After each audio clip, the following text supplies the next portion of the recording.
अस्सलामु अलैकुम वरहमतुल्लाहि वबरकातुहू। जैसा कि आप तकरीबन एक हफ़्ते से देख रहे हैं कि दुनिया में क्या हालात चल रहे हैं, बिलखुसूस फ़लस्तीन में जिस तरीके के हालात चल रहे हैं, वहाँ के लोगों को मारा जा रहा है। और कई सारे आपने वीडियोस भी देखे होंगे जिसमें जो है रॉकेट बरसाए जा रहे हैं, चाहे वो मिलिटेंट्स हो या सिविलियंस हो, हर किसी का नुकसान हो रहा है, कई लोगों की जानें जा रही है।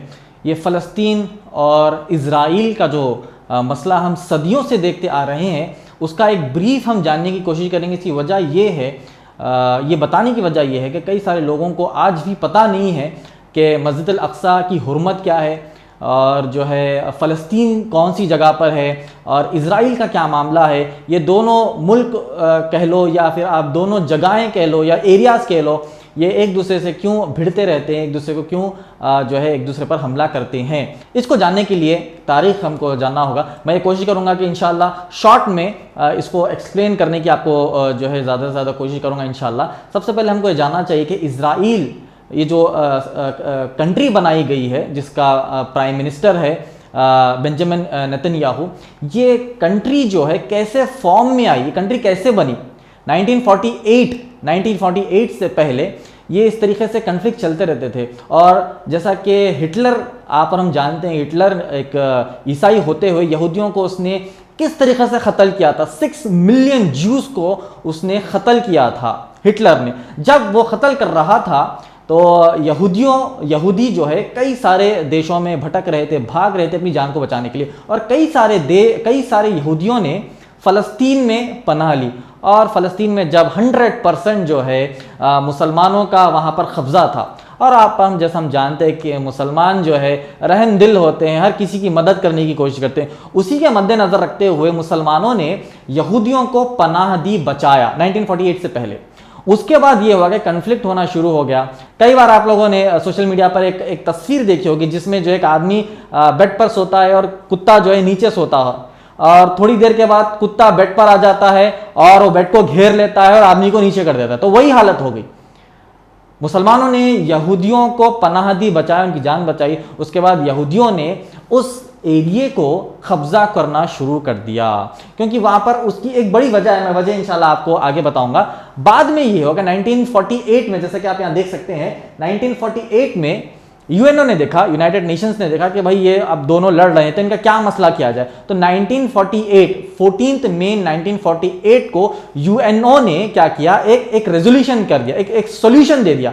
उससे पहले 1947 में, जैसा कि आप जानते हैं, 1947 में ब्रिटिश और यूएनओ और हिंदुस्तान के उस जमाने के हुक्मरानों ने मिलकर क्या फैसला किया था, हिंदुस्तान पाकिस्तान को अलग किया जाए, और हिंदुस्तान को बीच में रखा, इस साइड और इस साइड क्या कर दिया उन्होंने, पाकिस्तान बना दिया। उसी तरह 1948 में भी एक रेजोल्यूशन पास किया, एक जो है सोल्यूशन यूएनओ और ब्रिटिश ने मिलकर क्या किया, इजराइल और फलस्तीन का एक सोल्यूशन निकाला। क्या किया उन्होंने, यूएनओ ने एक बैल्फोर डिक्लेरेशन के तहत उन्होंने एक रेजोल्यूशन निकाला 14 मई 1948 को। क्या क्या उन्होंने, फलस्तीन को 48% दिया। जो आप नक्शा देखते हैं फलस्तीन का, उसमें से 48% उन्होंने फलस्तीन को दिया, और क्या किया, 44% इजराइल को दिया। और 14 मई 1948 को यूएनओ ने इजराइल को एक रिकॉग्निशन दिया, एक उसको कंट्री बनाई, एक ऑफिशियली रिकॉग्नाइज्ड कंट्री बनाई उसको। तो क्या क्या, फलस्तीन को 48%, इजराइल को 44%, और जेरूसलम जो 8% है वो आज तक भी यूएनओ के अंडर ही है। ना वो फलस्तीन के अंडर है, ना वो इजराइल के अंडर है। आज भी जेरूसलम 8% जो जगह है वो यूएनओ के तहत है। और जो आप नक्शा देखते हैं फलस्तीन का, उसमें जो है 1948 से तक 14 मई तक वो 100% फलस्तीन का था, पैलेस्टीन का वो हिस्सा था। उसके बाद 14 मई 1948 के बाद क्या हुआ, 1967 में वो घटकर 22% आ गया, बाकी का इजराइल ने कब्जा कर लिया। उसके 2011 तक फलस्तीन के पास 12% जमीनी हिस्सा रह गया। अब आप देख सकते हैं, वीडियो में देख सकते हैं कि जिस तरीके से बताया गया कि नीचे गाजा पट्टी है और ऊपर ये जो हिस्से हैं, ये हिस्से जो है सिर्फ अब फलस्तीन के अंडर है। और गाजा पट्टी एक अलग पॉलिटिकल पार्टी के तहत वो उनका वहां पर कब्जा है, और ऊपर का जो फलस्तीन का हिस्सा है वो अलग पॉलिटिकल पार्टी के अंडर है। तो अब हुआ ये कि यूएनओ ने इस तरीके से उसको डिवाइड किया कि इजराइल को मौका मिल गया कि वो धीरे धीरे धीरे पूरे फलस्तीन पर हमला करे। जिस तरह 1947 में हिंदुस्तान को डिवाइड किया गया, डिवीजन कैसा हुआ देखिए आप, लेफ्ट तरफ भी पाकिस्तान है, राइट तरफ भी पाकिस्तान है। ऐसा डिवीजन किया कि बाद में ऐसे छोटे छोटे हिस्से कब्जा हो जाए। इस तरीके से यूएनओ और ब्रिटिश ने उस जमाने में मिलकर क्या किया, डिवाइड किया।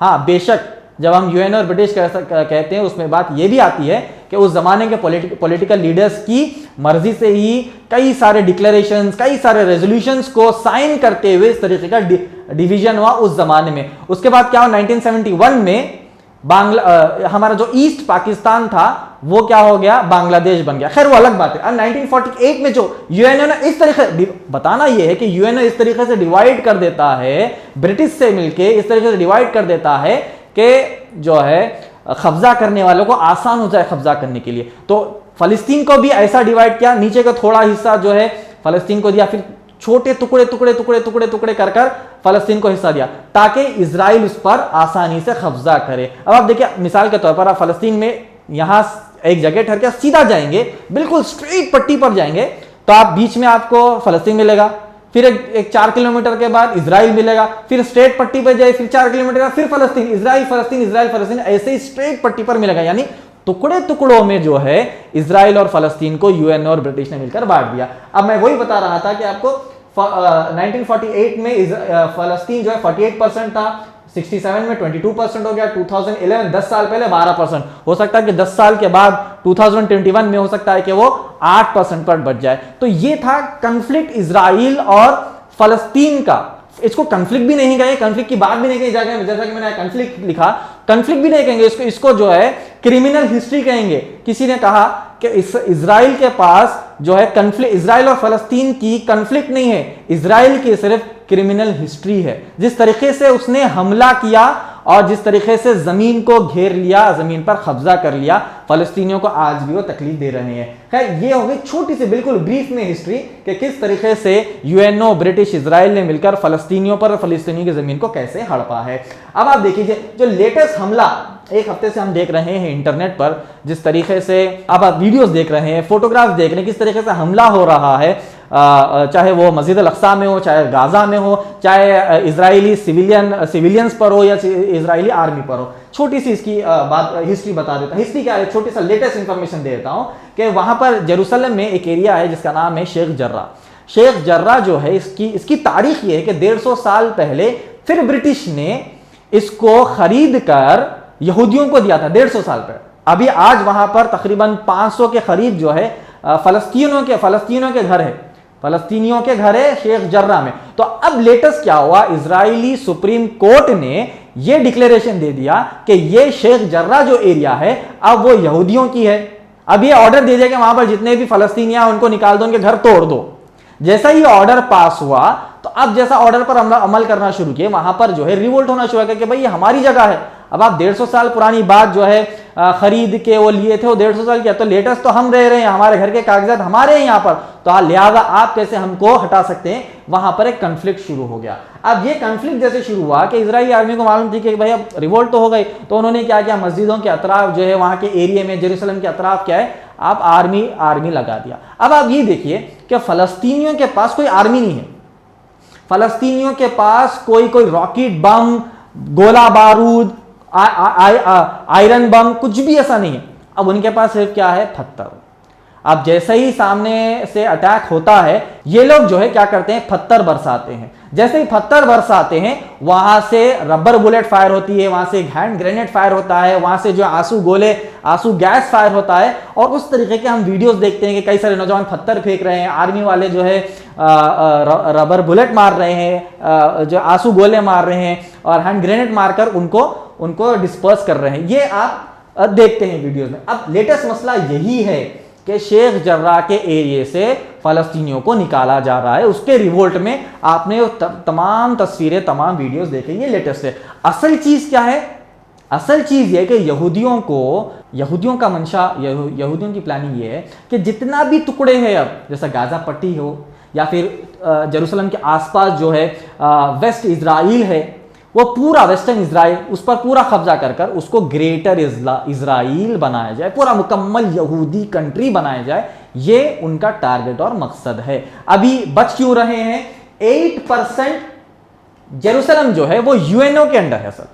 अब जब ये शेख जर्रा को एरिया को इज़राइल के सुप्रीम कोर्ट ने कह दिया कि ये यहूदियों को दे दो, यूएनओ ने कहा अरे भाई ये जेरूसलम तो जो है हमारे अंडर है। इज़राइल का सुप्रीम कोर्ट उसका ऑर्डर कैसे दे सकता है? खैर यूएनओ ने भी इनको फटकार लगाई, वर्ल्ड लीडर्स का भी प्रेशर पड़ा, ठीक है, वर्ल्ड लीडर्स का भी जो है प्राइम मिनिस्टर बेंजामिन नेतन्याहू पर प्रेशर पड़ा।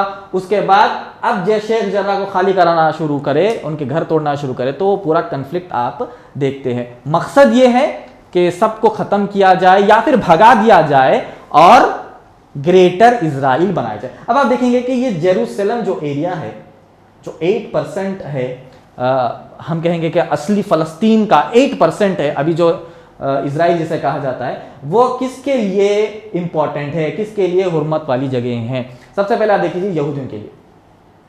यहूदियों के लिए ये हुर्मत वाली जगह है, क्योंकि वो कहते हैं कि मस्जिद अल अक्सा के नीचे हैकले सुलेमानी सिनेगॉग, यानी जैसा मुसलमानों की मस्जिद होती है, हिंदुओं की मंदिर होती है और जो है ईसाइयों की चर्च होती है, उसी तरह यहूदियों की क्या होती है? सिनेगॉग। तो हैकले सुलेमानी, उनकी सिनेगॉग जो है मस्जिद अल अक्सा के नीचे है। तो उनको क्या करना है? उनकी प्लानिंग ये है जो ता क़यामत तक कभी मुकम्मल नहीं होगी, वो ये है कि मस्जिद अक्सा को शहीद किया जाए और उसके नीचे से हैकल सुलेमानी को निकाला जाए और उसको रीबिल्ड किया जाए। अब आप जैसे तस्वीर देख रहे हैं, ऐसी तस्वीर एक जो है उन्होंने बनाकर रखी है, ताकि इस तरीके के सेम नक्शा वो हैकल सुलेमानी का बनाएंगे। ये उनका गुमान ही, उनकी प्लानिंग है, मगर हम ये जानते हैं कि ता क़यामत तक ये होने वाला नहीं है, क्योंकि मस्जिद अल्लाह का घर है और इंशाअल्लाह अल्लाह ताला उस मस्जिद को बचाएंगे।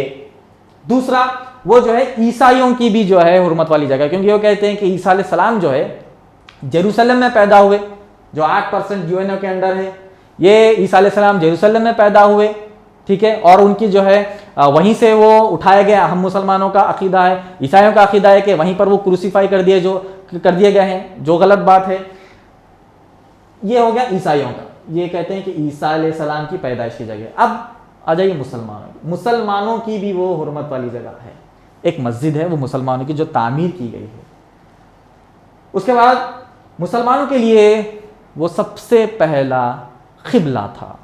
16 महीनों तक नमाज का जब अल्लाह सुब्हानहू ताला ने हुक्म दिया था, जब नबी अकरम सल्लल्लाहु अलैहि वसल्लम मेराज में गए थे, मेराज के आने के बाद 5 नमाजों का जो अल्लाह सुब्हानहू ताला ने तोहफा दिया, 16 या 17 महीने तक मुसलमानों ने, नबी अकरम सल्लल्लाहु अलैहि वसल्लम सहाबा ने मस्जिद अल अक्सा की तरफ अपना रुख कर नमाज पढ़ाता था। अब आप अंदाजा लगाइए, जो आज के ज़माने में हम काबे की तरफ, खाने काबा की तरफ जो रुख कर नमाज पढ़ते हैं, नबी अकरम सल्लल्लाहु अलैहि वसल्लम और सहाबा 16-17 महीने मस्जिद अल अक्सा की तरफ रुख कर नमाज पढ़े।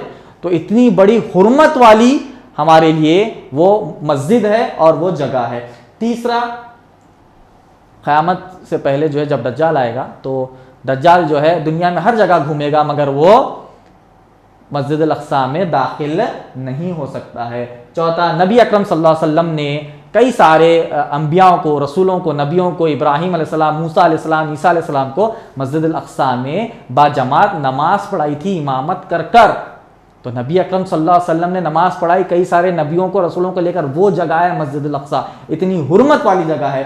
पांचवा, हम कह सकते हैं कि कई सारी हुर्मतें हैं मस्जिद अल अक्सा की, जो कुरान हदीस में बताई गई। तो हमारे लिए भी वो बहुत बड़ी चीज़ है, हुर्मत वाली जगह है, हमारे लिए भी बहुत बहुत अहमियत वाली जगह है वो। और यहूदियों का भी दावा है कि उनके लिए भी वो अहमियत वाली जगह है, क्योंकि मस्जिद अल अक्सा को नौज़ुबिल्लाह वो शहीद करेंगे और हैकल सुलेमानी बनाएंगे। ईसाई कहते हैं कि या ईसा अलैहिस्सलाम जो है यहीं पर पैदा हुए और यहीं पर वो क्रूसीफाई क़त्ल कर दिए गए हैं। मुसलमानों का तो आपने देख लिया कि हमारे लिए कितनी अहमियत वाली जगह आज भी वो है। अब आप देख लीजिए ये तो आपने देखा हिस्ट्री किस तरीके से इजराइल ने हमला किया और कब्जा किया और जो है अपने आप को नाफिज किया। उसके बाद आपने देख लिया कि लेटेस्ट जो हमले हुए। तीसरा आपने देख लिया कि जेरूसलम की क्या इंपॉर्टेंस है यहूदियों और ईसाइयों और मुसलमानों के पास। चौथा अब आप देख लीजिए, कई बार आपने न्यूज़ में सुना होगा कि हमास ने हमला कर दिया, हमास ने हमला कर दिया, हमास ने जो है मार दिया, रॉकेट छोड़ दिया, कई सारी बातें आपने सुनी होगी। अब ये जान लेंगे कि हमास क्या है। हमास हरकत अल मुक़ावमा अल इस्लामिया, इसका माना क्या है? The Islamic resistance movement. Islamic resistance movement है। ये हमास कहां पर है? जो नीचे की गाजा पट्टी है उसी में हमास है। वहीं की वो पॉलिटिकल पार्टी है, वहीं का वो मिलिटेंट ग्रुप है, वहीं का वो राइट विंग ग्रुप है, जो भी है वहीं पर है। ऊपर का जो हिस्सा है फलस्तीन का, वहां पर हमास नहीं है, वहां पर अलग हुकूमत है। नीचे फलस्तीन में अलग हुकूमत है। जो पट्टी देख रहे हैं आप, वहीं पर हमास की हुकूमत है। अब जो है the Islamic resistance movement, resistance का माना क्या है? किसी को कोई चीज करने से रुका देना या कोई चीज खुद करने से रुक जाना। यह हमास का फॉर्म हुआ। यह हमास फॉर्म हुआ 1987 में। ये हमास फॉर्म हुआ और गाजा पट्टी पर उसने कब्जा किया। गाजा पट्टी को वो रूल करता है और ऊपर का जो हिस्सा है वहां पर हमास का कोई रूलिंग नहीं है। अब ये हमास करता क्या है? Where does Hamas operate? अब हमास जो है एक पॉलिटिकल पार्टी है, एक मिलिटेंट ग्रुप भी है। उसका रूलिंग कहाँ है? जैसा कि मैंने बता दिया कि गाजा स्ट्रिप, गाजा जो स्ट्रिप है नीचे जो आप देख रहे हैं, वहां पर उसकी रूलिंग है, वहां पर वो हुकूमत करता है। अब हमास को कई सारे मुल्कों ने टेररिस्ट ग्रुप कहा, कई सारे मुल्कों ने उसको टेररिस्ट ग्रुप कहने से इनकार कर दिया। अब देखिए यूएसए है, इजराइल है, यूरोपियन यूनियन है, जापान है, ये सब कहते हैं कि ये हमास जो है टेररिस्ट ग्रुप है। अब आप देख लीजिए ऑस्ट्रेलिया है, यूके है, ये दो कंट्रीज कहते हैं कि जो हमास का राइट विंग है वही टेररिस्ट ग्रुप है। उसके बाद Norway, Iran, Turkey, Russia, China, ये कहते हैं कि हमास जो है टेररिस्ट ग्रुप नहीं है। तो हमास के जो है जो रोल है, ये हमास का रोल, ये जो रोल अदा करता है, उसके नजरिए में अलग अलग कंट्रीज अलग अलग अपना नजरिया रखते हैं। अब जैसा कि मैंने बताया, यहूदियों के दो मकसद क्या है? सबसे पहला इनका मकसद ये है कि जो है ग्रेटर इजराइल बनाए। जितना भी गाजा पट्टी है, बीच में जो नुक्ते हैं, बीच में जो डॉट्स पड़े हुए हैं फलस्तीनियों के, फलस्तीनी जहां भी रहते हैं उनको तड़ी पार करके भगा दो या उनको मार दो, उनको खत्म कर दो और ग्रेटर इजराइल बना दो। एक जूइश नेशन, जूइश कंट्री हम एस्टैब्लिश करेंगे। ये है यहूदियों के मकसद। दूसरा मकसद क्या है? जैसे ही वो पूरी इजराइल पर कब्जा कर लेंगे, वो मस्जिद अक्सा को ढा देंगे और वहां पर हैकल सुलेमानी को तामीर कर देंगे। अभी तक वो क्यों नहीं कर पा रहे हैं? क्यों? जेरूसलम 8% जो है वो यूएनओ के तहत है, ना वो फलस्तीनियों का है ना इजराइलियों का है। ये जो है ब्रीफ में आप हिस्ट्री से लेकर लेटेस्ट अभी हमला क्या हुआ है, जेरूसलम की अहमियत क्या है, मस्जिद अक्सा की अहमियत क्या है, हमास क्या है, ये जान चुके हैं। अब थोड़ा ब्रीफ कर मैं खत्म करता हूं। ब्रीफ ये है, सबसे पहले तो हम हर जान का कत्ल करने को कंडम करते हैं, चाहे वो इजराइल की तरफ से जो हमले किए जा रहे हैं फलस्तीनियों पर, वहां पर भी बच्चे मारे जा रहे हैं, खवातीन मारे जा रहे हैं, नौजवान मारे जा रहे हैं, बूढ़े मारे जा रहे हैं। इन सब की जानें जो जा रही है, इन सब की जानों जो जा रही है, उसका हम कंडेम करते हैं और अल्लाह सुब्हाना ताला से दुआ करते हैं। खासतौर मुसलमानों से ये गुजारिश करता हूँ कि अल्लाह सुब्हाना ताला से दुआ करिए कि वहाँ के फ़लस्तीन के लोग जो है किस तरीके से अपनी जानों को गंवा रहे हैं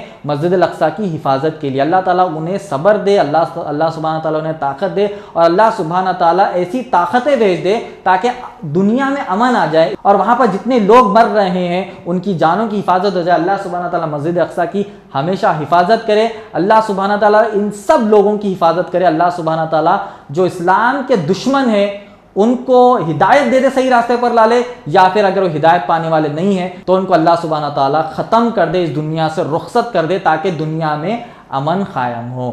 जाने जो जा रही है, चाहे वो हमास की तरफ से हमले, अब छोटा ये भी आपको बता देता हूं, जब हमास की तरफ से हमले होते हैं तो इजराइल उसको आसानी से जो है मैनेज कर लेता, क्योंकि इजराइल के पास आयरन डोम है। आयरन डोम का माना जैसे ही हमास जो है हमला करता है, यह आयरन डोम छोड़कर उस रॉकेट को, उस हमले को हवा में ही खत्म कर देते हैं। तो गाजा पट्टी पे से भी हमले होते हैं इजरायली सिविलियंस पर जवाब की शक्ल में। देखिए हमले होते हैं मस्जिद अल-अक्सा के आसपास, वहां पर वहां के नौजवान जो है क्या करते हैं, पत्थर मारकर अपने आप को बचाते हैं। इसके जवाब में नीचे से गाजा पट्टी से क्या करता है, हमास क्या करता है, रॉकेट छोड़ता है। जैसे रॉकेट छोड़ता है, इजराइल क्या करता है, आयरन डोम भेजाकर उस रॉकेट को हवा में ही खत्म कर देता है। तो ये सब चीजें हो रही है। इजरायली सिविलियंस की भी जान जा रही है, मुसलमानों की भी जान जा रही है, फलस्तीनियों की भी जान जा रही है, सबकी जाने जा रहे हैं। तो हम ये कहते हैं, ये सब छोड़कर, ये सब पॉलिटिक्स छोड़कर, ये सब पैंतरे छोड़कर, ये सब कब्जे छोड़कर इंसानियत की बात हमको करना है। इजराइलियों की भी जान नहीं जानी चाहिए, यहूदियों की भी जान नहीं जानी चाहिए, मुसलमानों की भी जान नहीं जानी चाहिए, किसी की जान नहीं जानी चाहिए, क्योंकि सबसे इंपॉर्टेंट इस दुनिया में क्या है, एक इंसान की जान है। जब वो जान अपनी महफूज रखेगा या एक दूसरे की जान हम महफूज रखेंगे, तभी तो वो अल्लाह सुब्हाना ताला को जानेंगे। एक मुर्दार को किसी को, एक मुर्दे शख्स का अल्लाह का तारुफ देंगे, वो जिंदा रहेगा तभी तो हम जो है उसको अल्लाह का तारुफ देंगे। बस ये बताने की बात ये है कि इस तरीके के कन्फ्लिक्ट्स, इस तरीके के हमले जो है सिर्फ दुनिया में जानों को कुर्बान किए हैं। ये पॉलिटिशियंस हो या पॉलिटिकल पार्टीज हो, अपनी हुकूमत बचाने के लिए वो अपने लोगों के भी कत्ल कर देते हैं, दूसरे लोगों के भी कत्ल कर देते हैं, मासूम बच्चों का भी कत्ल कर देते हैं, खवातीन का भी कत्ल कर देते हैं, सबका कत्ल कर कर वो जो है डेड बॉडीज पर, मुर्दा जिस्मों पर अपनी हुकूमतों की तामीर करते हैं। तो अल्लाह सुब्हानहू व तआला से यही दुआ करते हैं कि अगर कोई ऐसे मंसूबे, ऐसे जहनियत, ऐसी प्लानिंग के साथ किसी का कत्ल करते हैं, किसी को मारते हैं, बच्चों को मारते हैं, खवातीन को मारते हैं, बूढ़ों को मारते हैं, नौजवानों को मारते हैं, तो अल्लाह सुब्हानहू व तआला इनकी हुकूमतों को उखाड़ कर इस दुनिया से फेंक दे और इन सब मासूमों की जान को बचाए। और बिलखुसूस हम जो है फ़लस्तीनियों के लिए दुआ करेंगे कि इस तरीके से वो अपनी जानों को कुर्बान करते हुए, अपनी जो है ज़िंदगियों को कुर्बान करते हुए वो अल्लाह के घर को बचाने की कोशिश कर रहे हैं। आपने हर जगह तबाही देखी, गाज़ा में भी जब अटैक हुआ तो वहाँ के भी घर जो है ढाए गए, वहाँ पर भी कत्लो गारत गिरी हुई। इजराइल के अंदर भी जो है वहाँ पर भी सिविलियंस को मारा गया। फ़लस्तीन के अंदर भी जो है रबर बुलेट्स हो या आंसू गैस के गोले हो या कई बार गोलीबारी हुई और कई सारी जानों का कत्ल हो गया। तो बताने की बात यह है कि यही सब है, अभी इस तरीके से हालात चल रहे हैं। यहूदियों के दो मकसद को जान लीजिए, ग्रेटर इजराइल बनाना है और मस्जिद अक्सा को ढाकर हैकल सुलेमानी बनाना है। अल्लाह सुब्हाना ताला से दुआ यही है कि अल्लाह सुब्हाना ताला मस्जिदों की हिफाजत करे, अल्लाह सुब्हाना ताला मुसलमानों की हिफाजत करे, अल्लाह सुब्हाना ताला जो शहीद हुए हैं अल्लाह की राह में, अल्लाह सुब्हाना ताला उनको शहीदी का मर्तबा दे और अल्लाह सुब्हाना ताला जो है सबके गुनाहों को माफ़ करे। अल्लाह सुब्हाना ताला उम्मत मुस्लिमा में जितनी भी परेशानियां हैं उन परेशानियों को दूर करे। अल्लाह सुब्हाना ताला जो है जो मुल्क में हुक्मरानों की दबाव में आकर, हुक्मरानों के परेशानियों से मुसलमान जहाँ भी परेशान है उन परेशानियों को दूर करे। जहाँ पर भी मुसलमानों की कत्ल गारत गिरी उनकी जान माल की हिफाजत अल्लाह सुब्हाना ताला करे। अल्लाह सुब्हाना ताला उन गैर मुसलमानों की हिफाजत करे जो किसी को तकलीफ नहीं देते, किसी को मारते नहीं है, किसी को बुरा नहीं कहते, उन गैर मुसलमानों की भी अल्लाह सुब्हाना ताला इंशाअल्लाह हिफाजत करे। अल्लाह सुब्हाना ताला तो रहमान और रहीम है, अल्लाह सुब्हाना ताला हर किसी की हिफाजत करता है।